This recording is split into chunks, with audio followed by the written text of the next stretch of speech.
تو Epstein file میں جو کچھ بیان ہوا ہے میرے پاس تو کوئی اس کو ویریفائی کرنے کا کوئی ذریعہ نہیں ہے.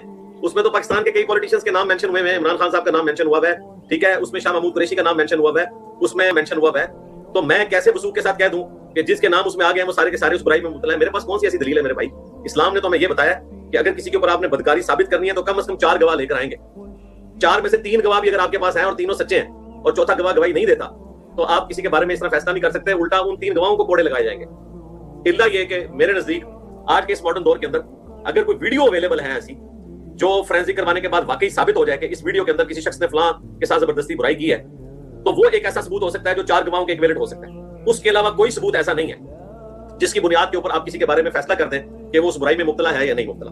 رہا جنرل ذکر کرنا کہ یورپ امریکہ کے اندر جو ہے وہ اس طریقے سے کم سن بچوں کا یا بچیوں کا استحصال ہوتا ہے, تو وہ کس کو نہیں پتا ہوتا ہے؟ بالکل ہوتا ہے. وہ پاکستان کے مدارس میں بھی ہوتا ہے, وہ ہمارے بعض ریاستی اداروں کے ہاسٹلز میں بھی ہوتا ہے, ہمارے ٹی وی چینلز کے اندر بھی ہوتا ہے, ہماری فلم انڈسٹری کے اندر بھی ہوتا ہے.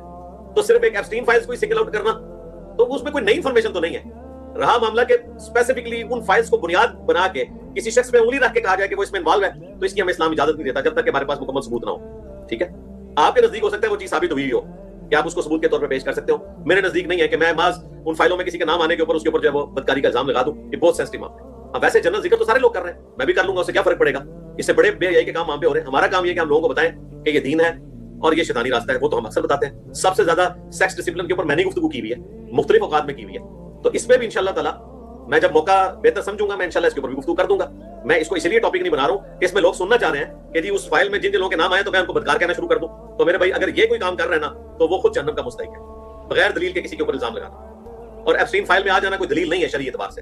اس بات کو جذبات سے ہٹ کے قرآن و سنت کی روشنی میں دیکھیں. ٹھیک ہے, اگر کسی کی عمران خان صاحب کے ساتھ دشمنی ہے اور وہ اپنی دشمنی اس طرح نکالنا چاہتا ہے کہ وہ کہے کہ یہ لوگ ادھر یہ کام کرتے تھے یا کرنا چاہتے تھے یا بل گیٹس یہی کام کرتا تھا, تو میں تو اس گناہ میں بالکل شامل ہونے کے لیے تیار نہیں ہوں کسی کے اوپر بغیر دلیل کے صرف کسی کا نام ای میل میں آ جانے سے. یہ بڑے ظلم والی بات ہے.